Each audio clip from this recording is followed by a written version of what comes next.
Un match en 2 temps. Vous avez mené 1-0 à la mi-temps, mais vous êtes fait rattraper dans les dernières minutes du match. Qu'est-ce qui s'est passé? Est-ce que c'est un manque de concentration, un peu de fatigue? C'est cette nouvelle équipe qui n'était pas vraiment l'équipe type qui a fait que ça a un petit peu perturbé votre jeu ce soir?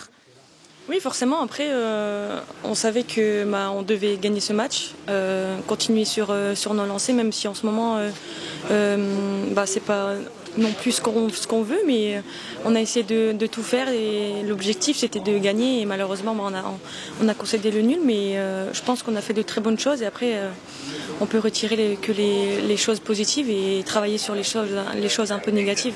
Qu'est-ce qui a manqué pour faire la différence pour que vous puissiez gagner ce match?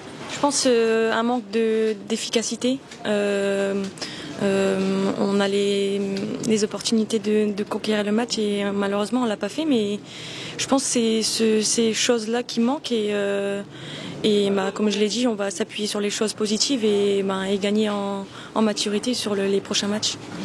Olivia, la gardienne numéro 3 du Paris Saint-Germain aussi a fait un très bon match, de très belles parades, donc ça va poser des difficultés.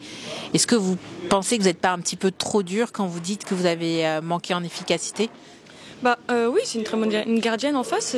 On a essayé d'avoir des occasions, on les a eues et malheureusement, je pense qu'on a eu du mal un peu devant le but et c'est ce qui s'est passé. Mais comme je l'ai dit, on va s'appuyer sur les prochains matchs pour pouvoir être plus efficace.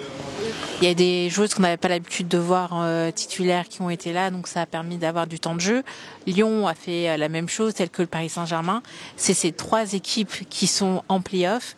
Est-ce qu'on profite du fait de savoir un petit peu, parce que les jeux sont faits, il reste plus qu'une journée, pour donner un peu plus de temps de jeu aux joueuses? C'est un petit peu ce qui se passe au PFC également? Oui, bien sûr, on l'a vu sur les équipes et nous, ça nous permet aussi de changer un peu les joueuses. Mais comme on l'a dit, même si on n'a plus rien à jouer entre guillemets et on est qualifié pour les playoffs, il ne faut pas non plus se relâcher. Oui, c'est ça. Et comme on voulait faire, on voulait continuer à bien faire les choses. Mais comme je l'ai dit, c'est pas parce qu'on est qualifié qu'il faut se relâcher. Il faut continuer dans les bonnes choses. Au stade de Charletti, la pelouse était en mauvais état, donc là, ça s'est rétabli. Oui, bien sûr. Oui, ils ont fait le nécessaire pour que la pelouse soit en bonne condition et voilà, le reste des matchs, je pense qu'ils vont se faire là-bas. On souhaite une bonne fin de saison et on espère de vous revoir également l'année prochaine en Ligue des Champions. Merci beaucoup, c'est gentil. Merci.